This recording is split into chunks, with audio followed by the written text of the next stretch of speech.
Hey, what is up, Steelers Nation? I'm Tyler Feldman. March Madness. Yes, the madness is here, Wayne, and I'm not talking about Aaron Rodgers. I'm talking about college basketball. And I'm Wayne Gandy, and Omar Khan got a lot of home cooking going on around here, bringing back a lot of Penn Staters and native Pittsburghians back to the Steel City. We're going to talk about that and much more here on the Steelers Squad Show. Wave those terrible towels. It's the Steelers Squad. Everything Pittsburgh Steelers every week. Breaking down all the big hits and game-changing plays from the Steel City. The way only the Locked On Podcast Network can. From the steel curtain to the next generation, the Steelers Squad Show starts now.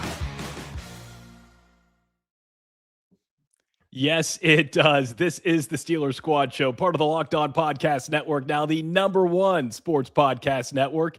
This show, your home for everything Pittsburgh Steelers. And tonight we're diving straight into another exciting week of free agency for the black and gold. Yeah, the front office led by Omar Khan has been busy adding key pieces on both sides of the ball. The Steelers strengthened their defense with the additions of Jaquan Brisker and Sebastian Joseph Day.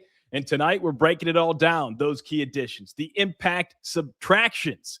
What about Aaron Rodgers? What is he doing? March Madness in Wayne's World, too. Yeah, as always, we've got 4 quarters lined up for you, starting with the Steelers' key additions from this past week. But, Wayne, before we jump to that, how are you? How are you doing tonight, Big G? I'm doing great, excited. It seems with the Steelers, and I don't know if you feel this, Tyler. It's just like an offseason like no other. There's so much anticipation.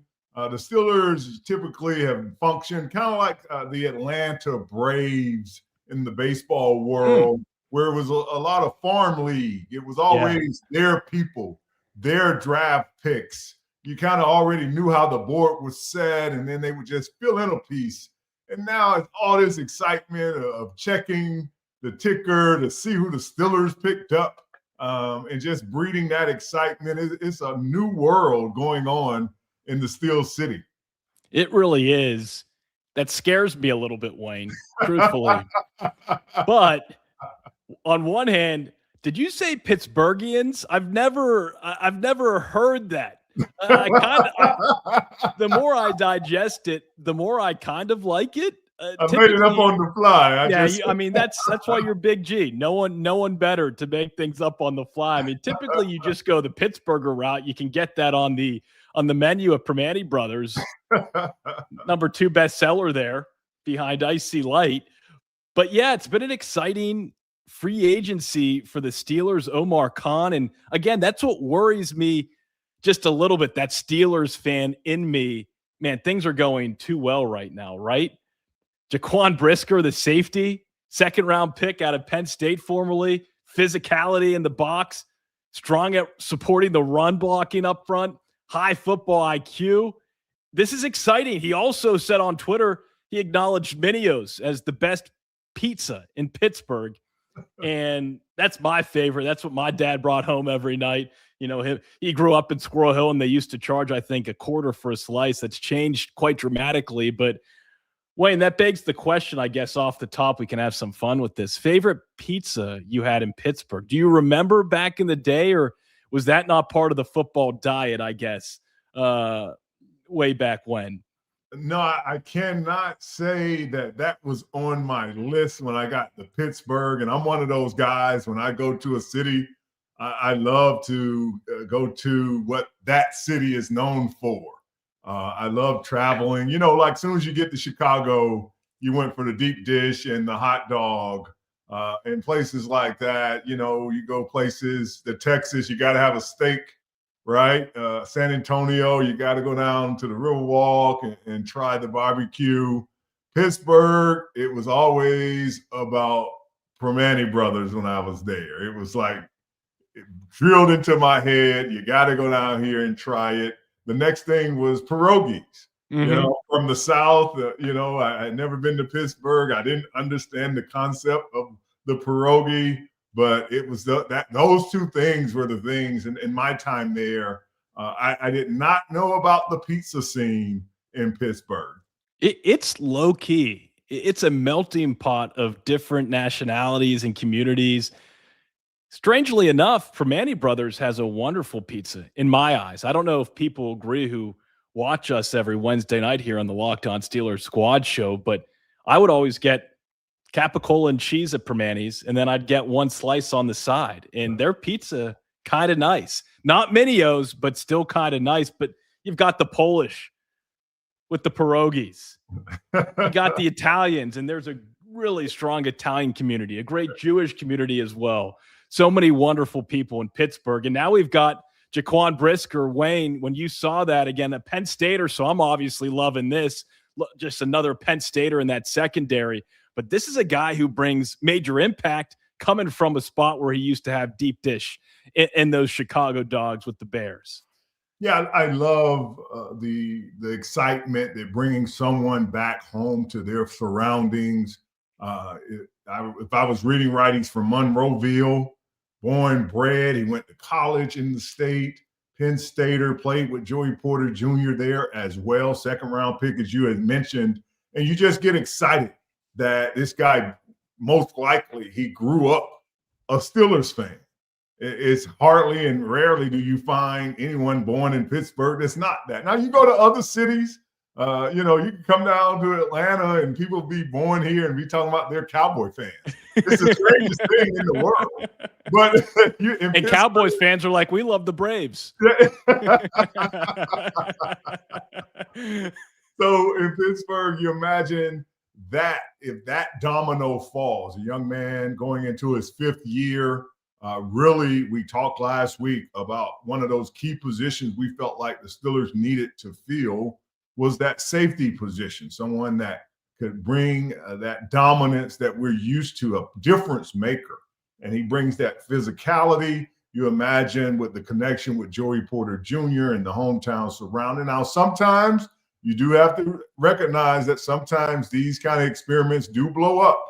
Guys get home, they get to their favorite pizza spot, back to their neighborhoods, and sometimes it doesn't always swing that way, but it's always that opportunity. And that's why I said home cooking at the beginning when I was referring to the idea of Mike McCarthy. Even when you look at Day is from the Pittsburgh area, and then on with Brisker, they're just bringing all this home cooking and trying to feed on that tradition. But I think that's the excitement that Omar Khan, the Steelers, are bringing. All the spots we felt like they needed to fill, they're plugging away, and they're bringing high-level players or ex-high drafted. When you can fill a spot with a second rounder or a young second rounder on his second contract, that gives you a lot of faith that you're going to get a certain type of player. And this young man being from Pittsburgh, he understands how Pittsburgh football is played. And that's something I think that you have to love as well. I got chills thinking about a Pittsburgher wearing the black and gold at Acrisure Stadium on a Sunday. Hey, speaking of Sebastian Joseph Day, veteran interior lineman, has that Rams Super Bowl pedigree, elite run-stopping ability. He's got gap discipline, locker room leadership. And he's not flashy, though, Wayne. Like, he could let a star, let's say TJ Watt, kind of break things open for him to eat. So my question for you when it comes to Joseph Day, how important is a player like he is to freeing up those edge rushers in this specific defensive scheme? Well, kudos. First of all, we got the captain back. I don't know if we talked enough about that last week. We did. We didn't. We did not. Yeah, we did not talk enough. It was just expected. Cam Hayward's back. Okay, nice. Let's talk less about that fiasco this offseason. But yes. But Cam Hayward is back for his 16th year, just to solidify that leader in the middle. And we watched him last year, and year 15, he still looked like he was in year 10. But if he can just pass down that wisdom as we want him to Derek Harmon, you've been in Day 6'4", 310. He has that Super Bowl win with the Rams. He was there for like 4 years. He's bounced around a couple of years, but he brings that size, that veteran leadership. He brings that depth that competition in there with guys like Keanu Benton, and he can plug up the middle. And you have to imagine you have to go grab a guy, because we just mentioned Cam Hayward, year 16. So you can't just sit there and ignore that and act like you didn't say year 16. You pray for the best, but you prepare for the worst. And to me, that's where you grab a guy like Day, because you're going to have to. There is no surprise week 7 that Cam Hayward says his shoulder is sore. Who goes and argues with him when he said, I got to show? I'm quite sure it is. So I need somebody to put in there. You can't be caught off guard when you have an older veteran player. So you have to go, and I thought that was a key addition. We even mentioned it last week, what we needed to do. We kind of needed to fix the middle of the defense with a big body inside, somewhere in there, another safety, a linebacker. And in a week, we took 2 spots off the board on that defensive side, and added to the depth on those positions. It's hard not to get super excited. I'm just not used to this type of offseason since the Steelers, to your point earlier, Wayne, they shifted from in-house growing their own talent to having to find someone out and about across the league. I mean, when you look at Joseph Day, from an offensive lineman's perspective, a guy who can disrupt in that D tackle position, doesn't always get the stats, but never loses his gap. How disruptive can a guy like that be for offensive fronts that he goes up against? Yeah, a guy that knows who he is. He's in there for the hard hat, lunch pail kind of work. He didn't come here for the fanfare. He had on that 69 as a D lineman out at the Rams. I don't know what that was about, but that's his number. He's got 69 with the Steelers, and the Steelers posted this, and Brisker's wearing 3, and they posted 369 on social media.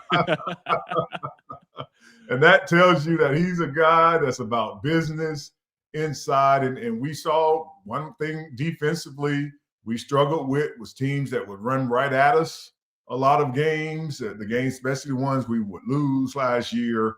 And now you have a guy in there that knows his role, knows what he's coming in there to do, understands that Cam Hayward is the Hall of Famer. Derek Harmon is the future star, but there's room in there, versatility that he needs to come in there on, especially first and second down, and shut down some things for this defense to have some success. And those linebackers can start feeling that they got a little more protection in there.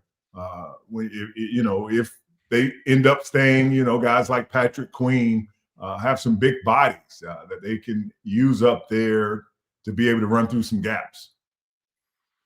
So the Steelers seems like they're getting back to their defensive roots with some of these moves they've made here in the offseason. Some nice additions with Brisker and Joseph Day, among others, so far this free agency period. But what about key losses, key subtractions from the Steelers during this free agency period? Coming up next on the second quarter here on the Locked On Steelers Squad Show, we'll dive into Cam Hayward's brother, no longer. What does that mean for that unique role that he played, that Connor played last season? We'll talk about it next, right here on the Squad Show.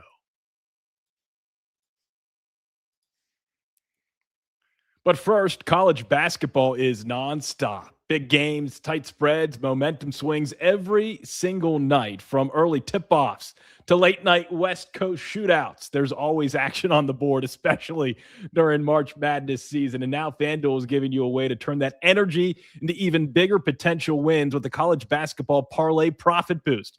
You can build any college hoops parlay you want, rivalry games, ranked matchups, whatever fits your read. You can mix spreads, totals, and player props to match how you see the slate playing out. Then you can apply the profit boost and instantly bump up the potential payout. Go safe, go bold, ride with the team you've been following all season long. It's your parlay, your style, now with more upside behind it. Head to FanDuel.com to get started. That's FanDuel.com. FanDuel, play your game. All right, second quarter here on the Locked On Steelers Squad Show. He's Wayne, Big G Gandy, former offensive lineman for the Pittsburgh Steelers, 15-year NFL veteran. I'm Tyler Feldman, Pittsburgh native, Pittsburghian, as some may say. Christopher Carter, Ben Bobick have the night off. We're so gracious. We talked about key additions in the first quarter, Wayne. Here on the second quarter of this Locked On Steelers squad show on a Wednesday night, what about some key losses? James Pierre to the Minnesota Vikings, 2 years, $8.5 million. Kenneth Gainwell, your guy, Tampa Bay Buccaneers, 2 years, $14 million. Isaac Seumalo, Arizona Cardinals, 3 years, $31.5 million. Miles Killebrew going to the Bucs as well for a year, $1.8 million. Connor Hayward, Las Vegas Raiders, 2 years, up to $5.5 million. And then Corliss Waitman is going to the West Coast to the San Francisco 49ers.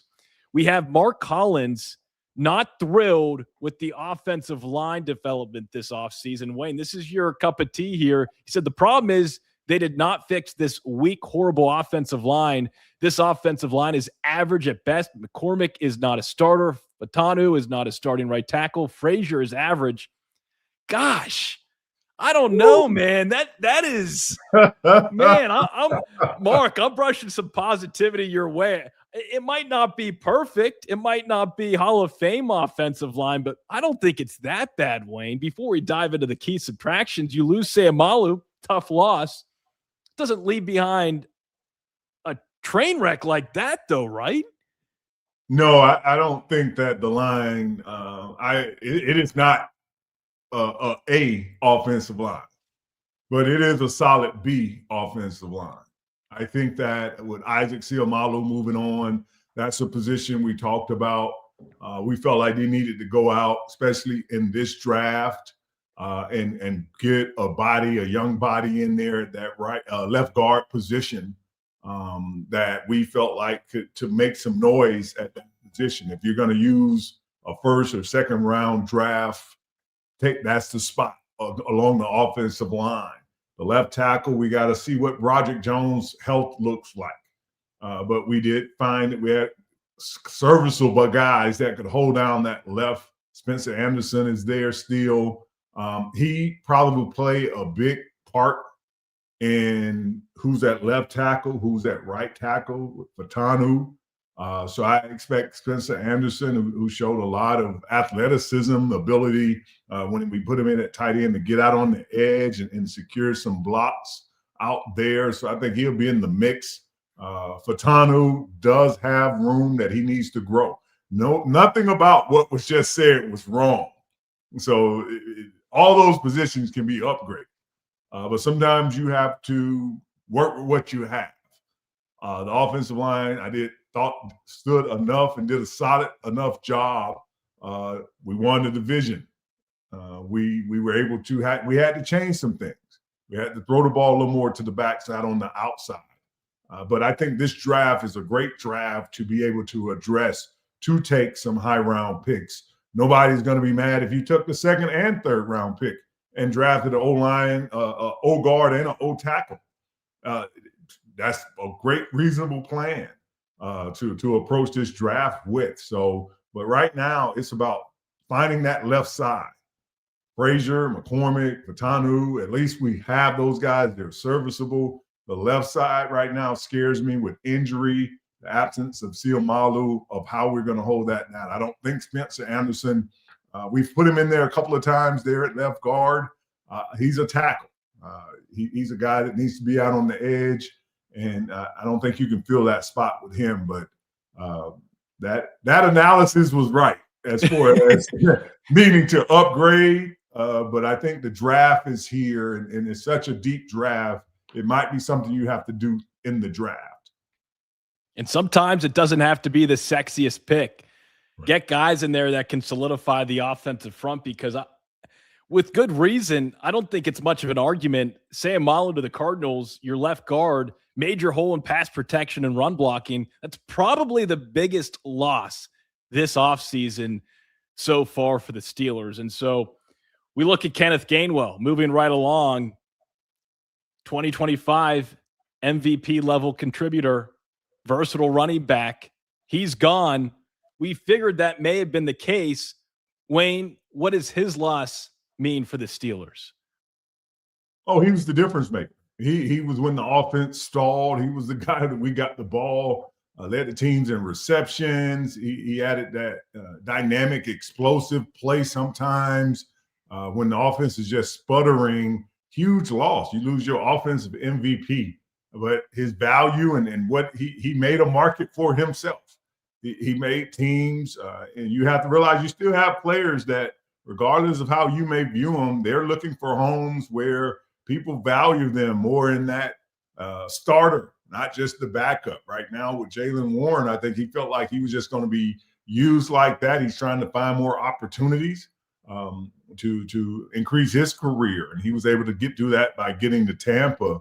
But he's a huge loss when you look at the offensive production. He was the pass game. He was receiver one at some times, that we always about, he was receiver one for most of the season. That's what he was. We had to use him. We didn't plan on that being the route, but it ended up being the route that we had to take. The next, when you look at the versatility of a guy like Connor Haywood, what happened with the tight end room? It was too deep. You had four guys that each guy, Firemouth was a starter. Darnell Washington is a starter. The other two guys are the number two tight end on any other team. They were having to play tight end number 4 for the Steelers. The room was so deep that you had to go in the offseason and feel like Connor Haywood is too valuable. He went over to the Raiders. I'm quite sure they're plugging him in as the number 2 tight end, at the same thing the Steelers was doing with him. He had that kind of talent. We were just fortunate. That was why we raved about that position. You had so much depth at the tight end position that it didn't matter if anybody got hurt. They could be effective. Sometimes it just seemed like Arthur Smith didn't know how to use all 4 of them at one time when you look at it. And you don't say. You don't. Man, I hate to knock off, but come on, you don't say. Yeah, and then you have to look at James Pierre with the signing of Asante Samuel Jr. It put him in a tough position. Yeah. That was the third or fourth. He took his spot in a sense. He just came in and he removed the spot by signing him, and we felt like that when they picked him up late in the season, that he had that kind of scrappy, fighting kind of attitude. A guy that could really play in the slot, cover receivers. I expect he's going to do that more this year with Jamel Dean coming in. So those are the 3 people. Isaac Seumalo, we already knew he was kind of moving on. And to just go back to that offensive line situation, the one thing we're all witnessing in football is nobody is giving up their starting quarterback. They're not. You're going to have to find you another plan. The starting quarterbacks don't really hit the market. You might be able to find a guy like a Sam Darnold who, and make him and revive his career. But nobody's really giving away their top lineman. You either going to have to hope to outbid, but nobody's going to trade him to you. It's just becoming that kind of league because, from the college scene to the pro scene, you look at a lot of writers, you look at a lot of analysts, and they're telling you those 2 positions are the 2 positions that are getting harder to find. And nobody's going to just let you have their offensive linemen. You look at the Ravens and what they're doing. Wow. You figure Lamar's going to have to get back, loosen them hamstrings up, Lamar. You're not going to get a lot of protection, which bodes well for us. But, we do. And I think the key, like you said, Kenneth Gainwell definitely sticks out as the biggest loss so far. In your eyes, and that interests me because you bring in Rico Dowdle. And so it seems like, yes, you lose Gainwell and what his contributions were offensively. But at the same time, you'd like to think that even if Dowdle ends up being 3/4 of what Gainwell was last season, that's better in my eyes than possibly losing Seumalo at left guard and trying to figure out who comes in. Because now the question is, if you go with a lineman in the first few rounds, Wayne, you were that kid once, right off the draft, first year. I mean, how long does it take to get acclimated? if you're plugged right in right away. I mean, what challenges does that provide for a young offensive lineman experiencing the NFL for the first time? Well, a lot of times it is definitely when you're a first-round pick. I was a first-round pick out of Auburn, went to the Rams. It took me, I think I started my game 5. They just put me in there, and it's kind of like learn on the job. You're gonna break in. And then what's funny fact is my first start was against Michael Strahan, which he was only in year like 2 at that time. I went in at right tackle that first year, and it's just kind of learning on the job, what you can do, what you can't do. You got to have a scheme that kind of helps you out in a lot of positions, but it's always good to be able to find a guy that after about 6-7 weeks, you can see, okay, I got a guy that I'm going to have here for another decade. And the offensive line, I think sometimes you can cover up guys, especially at the guard position, a little more than you can at the tackle when you play them young. You scheme differently. You can have the center following the backs chip, things like that. But the only reason I said Kenneth Gainwell over Seumalo, we kind of already knew that we needed to do something with Isaac Seumalo. And the thing, when you look at that left guard position, we don't really have another guy on the roster to plug in there. So you feel like you have to go out and draft that position. Yeah, and a lot of the conversation right now, at least nationally, is Aaron Rodgers needs another wideout who's more capable of creating yak than Michael Pittman Jr., which is an interesting conversation as well, because you'd like to think that that's why you brought Pittman in. And if that's not the case, do you find that in the draft as well, Wayne? Yeah, you take that gamble, and you can do it with the first pick.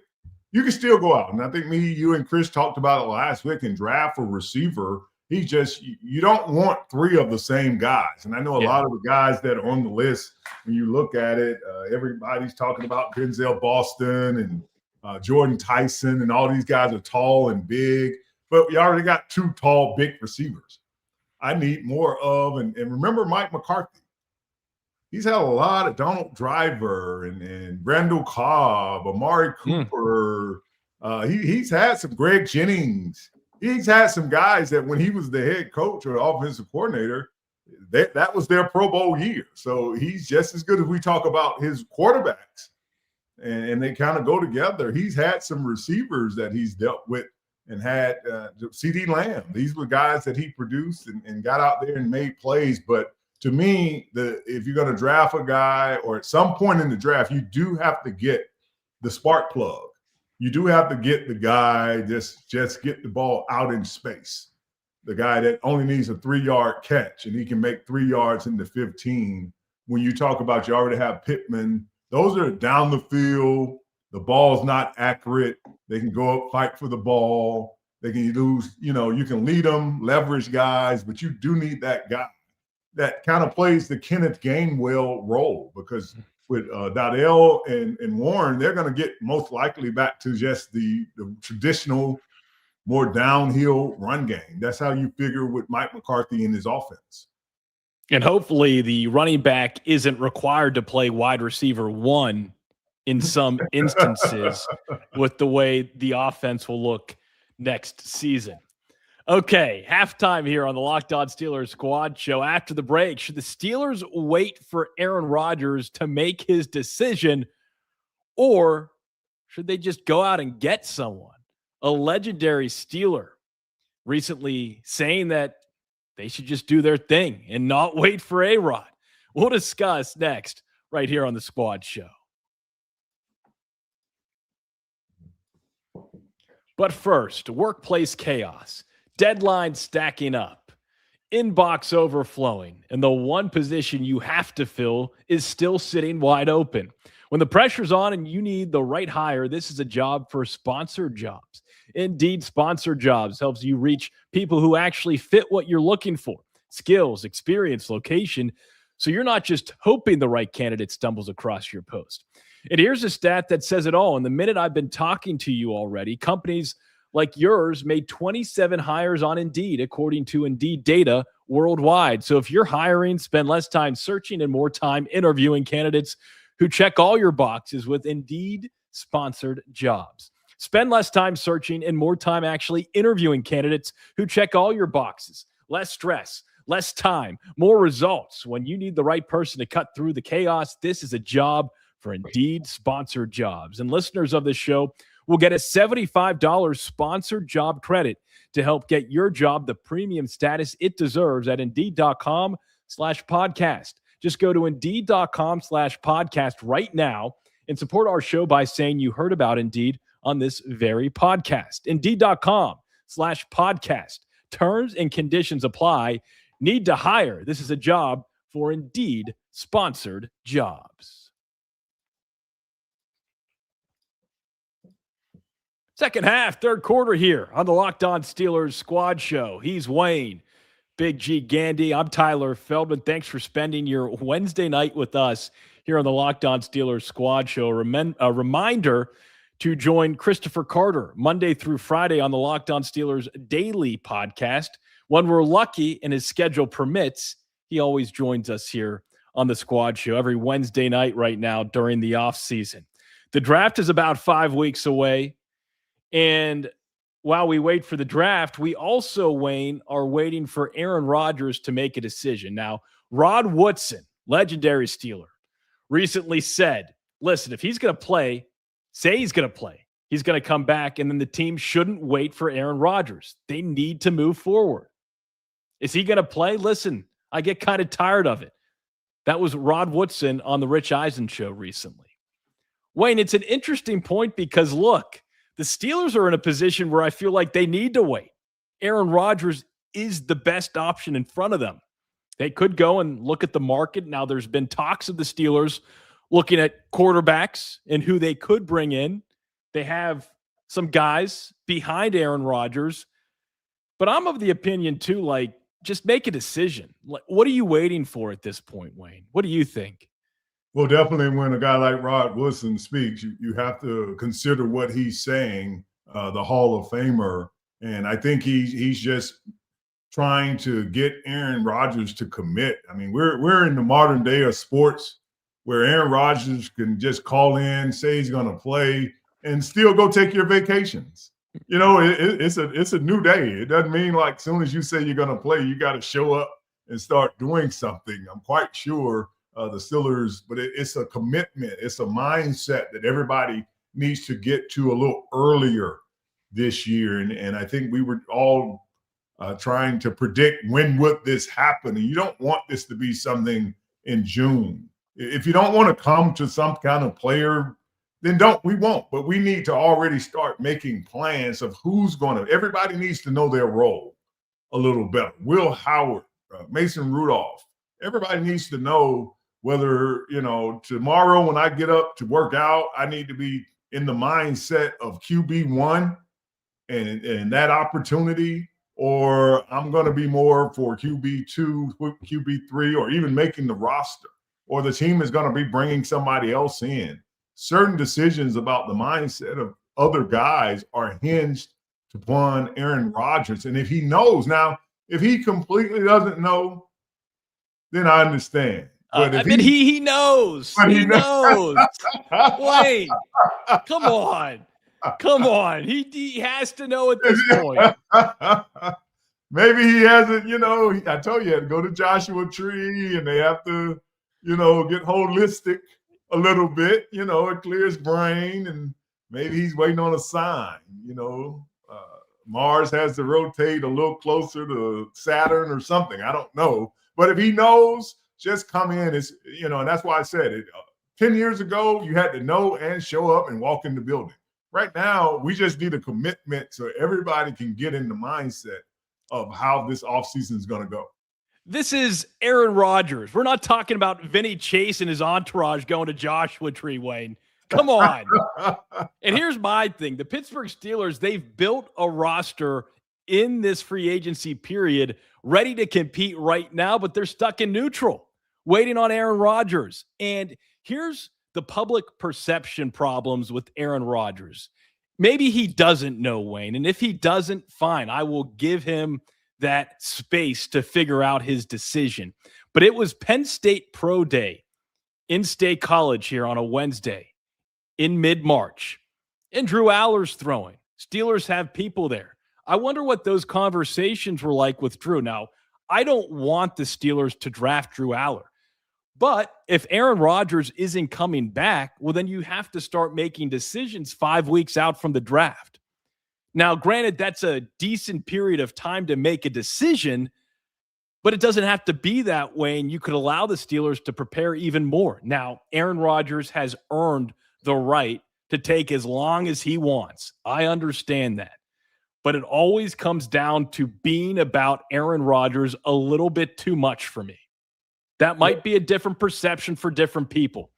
But at this point in the offseason, not having made a decision, it comes back to a good portion of the public perception on Aaron Rodgers, Hall of Fame quarterback, first ballot.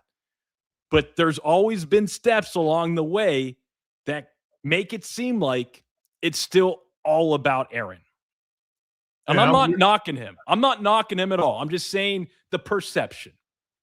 And your perception is the same one I have, and it's the same one that sometimes can bleed a team in the wrong way. Some of the specialness last year was that he was able to do that, and they still was able to go out and perform. I'm completely with you and Rod Woodson, where Aaron Rodgers, he knows right now whether he's going to play football. He might not have known last year this time, but he knows more if he wants to play this season than he did last season. If he needs to come in, and the Steelers, it's just up to the organization, Mike McCarthy, to move on. And I'm quite sure, we're not in the meeting rooms.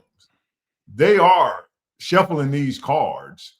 To me, these receivers that they're going to grab, Michael Pittman and putting them with DK and bringing in they're moving on with the offense. And these pieces work with Will Howard. If you're going with the young guy, you need veteran receivers. Guys, these guys can make average quarterbacks. And that's kind of where Aaron Rodgers, once you get older, he's come down to earth in his play. We are loving him because of what we feel like his decision-making in an offense is more than we're talking about his physical. But I'm right with you that I believe he knows what he wants to do. It would be nice to see him.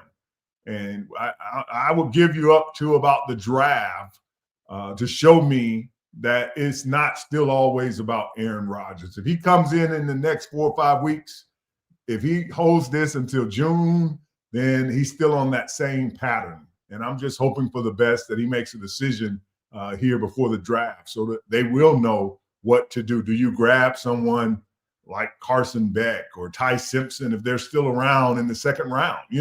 Make those decisions so they're clean cut with it. In the business world, the quarter ends March 31st. You can't let one player hold you hostage the entire offseason. If we're having the same conversation in early April, Wayne, I'm going to be really angry. I don't think it'll come down to that. I think there is a plan in place, or at least I hope there is, where the Steelers and Aaron are communicating on a regular basis. But if we're in April, month of the draft, and we're having the same conversation, you're going to see steam rising out of my head, Wayne, because the best option is still Aaron Rodgers, and that's the most frustrating part of this whole conversation. You know what I'm saying? It is. And it's almost sad that we're still holding on to a guy that really should be retired at this point. He has nothing else really to prove other than that he can do it in his older years as well. But the quarterback position has watered down to where you see guys getting dug up like Phillip Rivers. It's just Joe Flacco is still valuable. Guys are just and that's just sad that it's so far. You think about all the quarterbacks from when those guys were drafted to now, and none of those guys are available.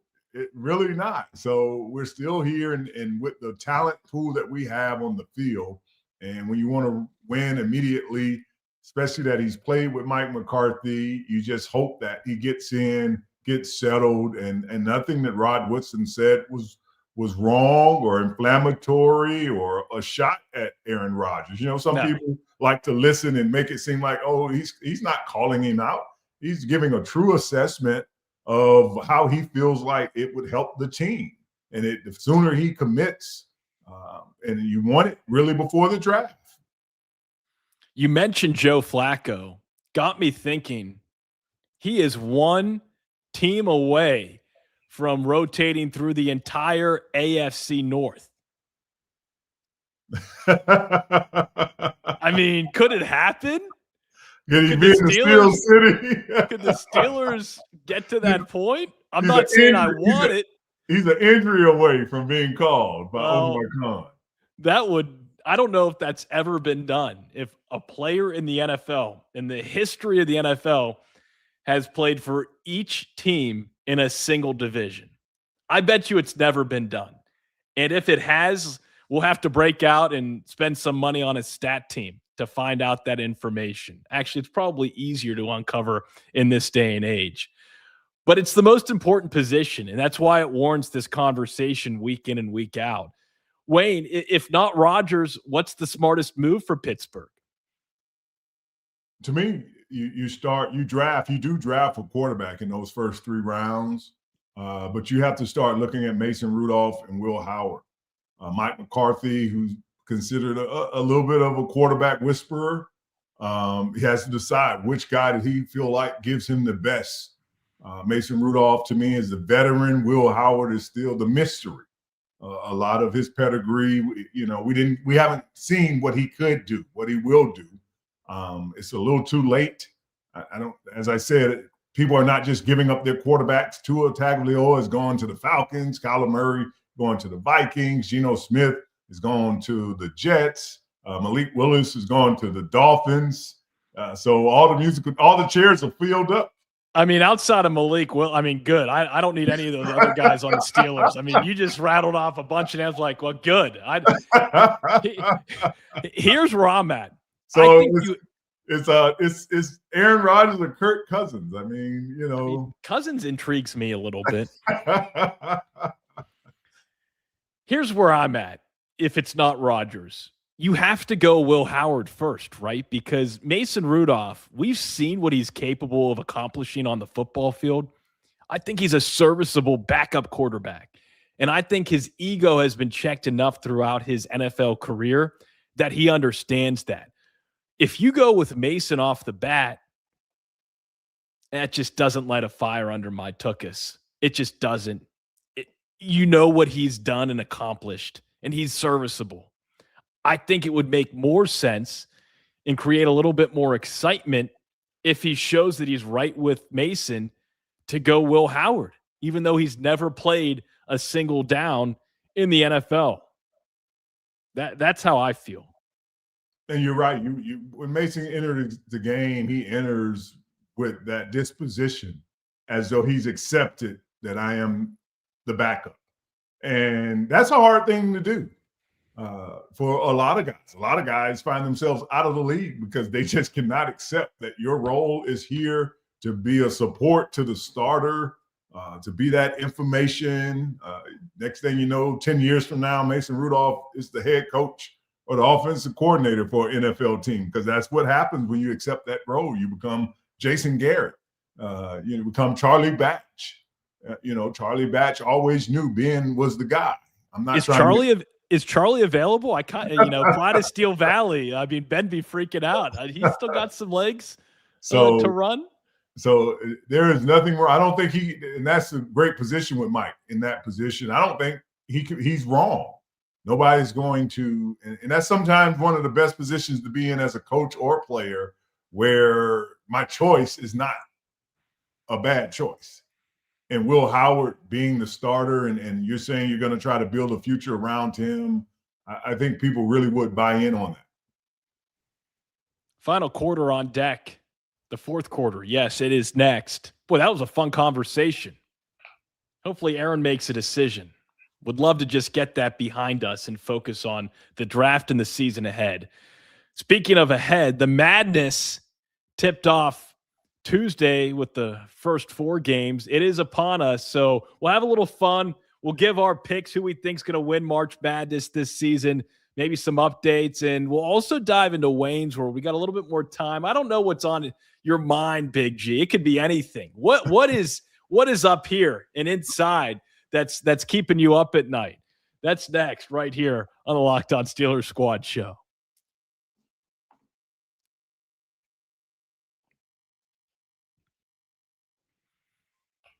Ba-da-ba-ba-ba-ba-ba.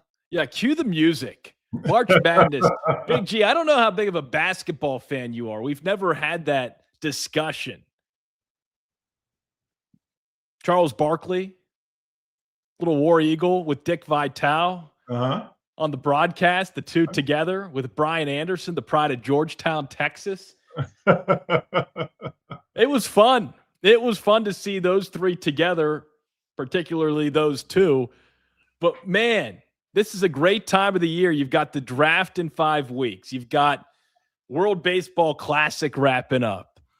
You've got NBA, NHL, the Penguins, Sidney Crosby back, ladies and gentlemen. Boy, that's a fun team to watch. Yeah. And you've got World Cup, spring training, or the Pirates and Paul Skeen's going to shock the world.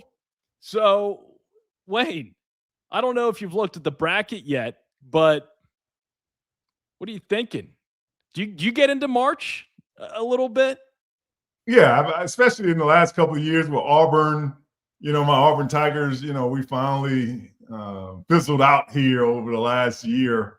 But it's always been exciting. I've followed them to both Final Fours. And at Auburn, we're a football, baseball school for what most people know us for. But basketball was really big here over the last 6-7 years. But I'm a basketball guy. I played in high school, started at center.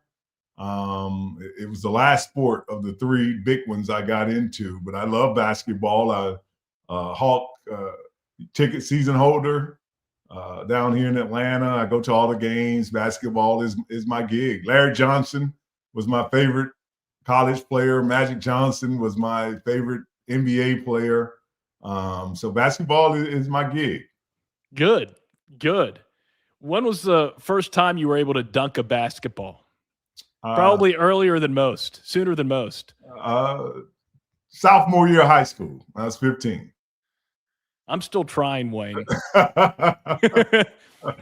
I've got the height where you would think that I could dunk, and I can't really get up, I love March Madness. And shout out to Howard Bison for winning a NCAA game, winning against, I think it was Baltimore County in the first 4 last night. UMBC. And Texas won as well. Yeah, it was a crazy game. That was the game that Charles and Dick were calling.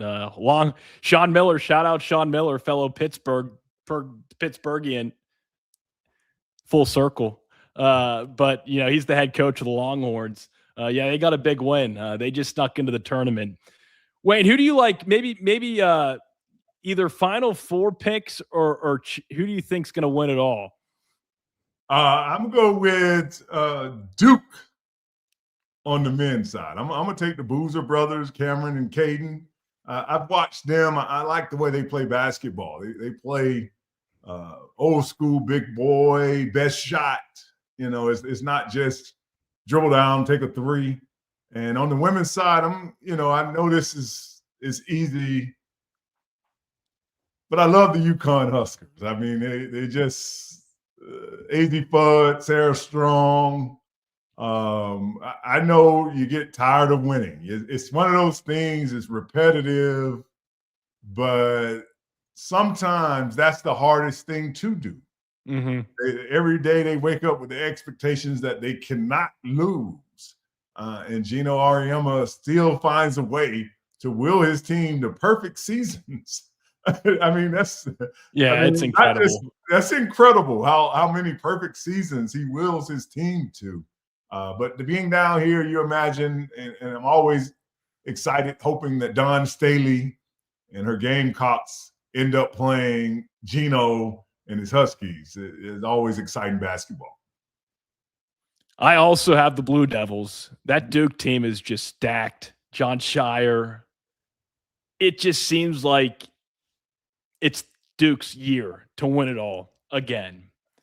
On the women's side, Wayne, you're missing the squad that is going to cut down the net at the end, and that's the Texas Longhorns. And hear me out. Madison Booker is going to be the star of the tournament. She is just a tremendous player. When I cover the Longhorns, and this is a long time coming, they have been right there. Vic Schaefer, the best coach I've ever covered across a decade as a local TV sports reporter. Just a joy to cover. Always giving the media insight, not really drawing a line in the sand about what you can and cannot talk about, and just showing that appreciation back and forth. But the team that he has is dangerous. Rory Harmon, who tore her ACL and now coming back and just being that dog at the point guard position with Madison Booker, a number of other talented players they've sprinkled in. They're a number 1 seed, and that is a dangerous team. So I like the Longhorns on the women's side. Duke seems unbeatable, and they have a tough bracket to start. I mean, you look at some of the Blue Bloods with UConn, UCLA, Michigan State, Kansas, St. John's, and Duke, all in the same east side of the bracket, that region. But I think they come out on top. So I don't know. March is awesome. And Wayne, I had no idea you were a big basketball guy. That's tremendous. That's tremendous. Love hoops. Love hoops. We've got about 6 minutes. Anything inside Wayne's world that we want to hit on here tonight, whether it's Steelers related or just life in general? Well, interesting article I read today coming from A.J. Green, the great Bengals receiver. You Steeler fans out there, I'm quite sure. We know A.J. A.J. running off a lot of touchdowns in that Bengal uniform against the Steelers. What a great receiver he was as a Bengal. He was talking about mental health. Rondell Moore, who played for the Vikings, but also played for Arizona.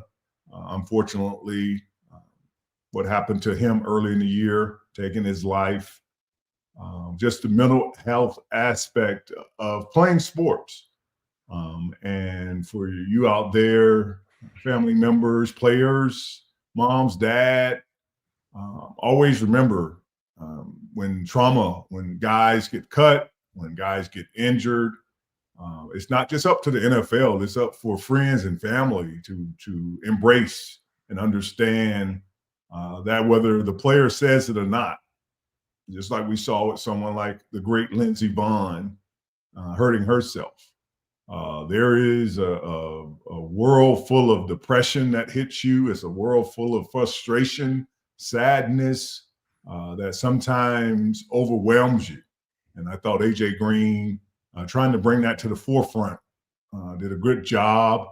And I hope that he not only calls out the NFL to try to find ways to pitch in and offer more, but also the NFLPA, the Players Association. Make sure you send something to them, AJ, as far as because it doesn't matter where the help comes from. It doesn't matter what community for guys and ladies out there that's putting their bodies on the line. I was fortunate enough, by the time my injury happened in year 14, to tear my ACL, you're a little further in your career, you're settled. I bounced back, played another year, but the hay was put in the barn, as they say by then. But for a young man like Moore, who's barely in the league, it seems that just was not something he could handle. And it's for, like I'm saying, I'm just trying to build a community. Sometimes we want to leave it on one person's step, but mental health is something that not only should your job and places like that have resources, but that's what friends and families for. But let's like to thank A.J. Green for bringing that to the forefront and not letting Rondell Moore's death just slide away. Well said, Wayne. Brings up a question I have for you is when your career ended, when you decided to hang up the cleats, just that transition process, what was maybe a hurdle that you had to jump over to transition to, I say normal life, but everyone wants to be a professional athlete, or anyone who's a sports fan dreams, and it only happens to a small percentage who get to that point, and your career ends and you have a whole life to live. How challenging was that for you, and what allowed you to get to a point, maybe if you were at a point and figuring out what's next, that you were happy? Well, the biggest, like you're saying, you start something. For me, I got into football in 8th grade at 13. I was fortunate to play until I was 39. Wow. I spent 26 years of my life, playing football. And I think the funniest part was about 2 years, I was still working out. And it was so ingrained in me, like when you set a number, you had to accomplish the number. And I was running heels right outside of my house, and I was running, and I said I was going to do 20 heels. And in my mind, I kept thinking, well, what if I just do 17? Does it matter? Like, there is no game Sunday. In your mind, you're still waking up thinking there is a game, there's a mission, there's some reason why I'm punishing myself, going through all that. There's going to be a goal at the end. And I realized that I don't know that you can ever retire. You have to just accept that you can't do it anymore.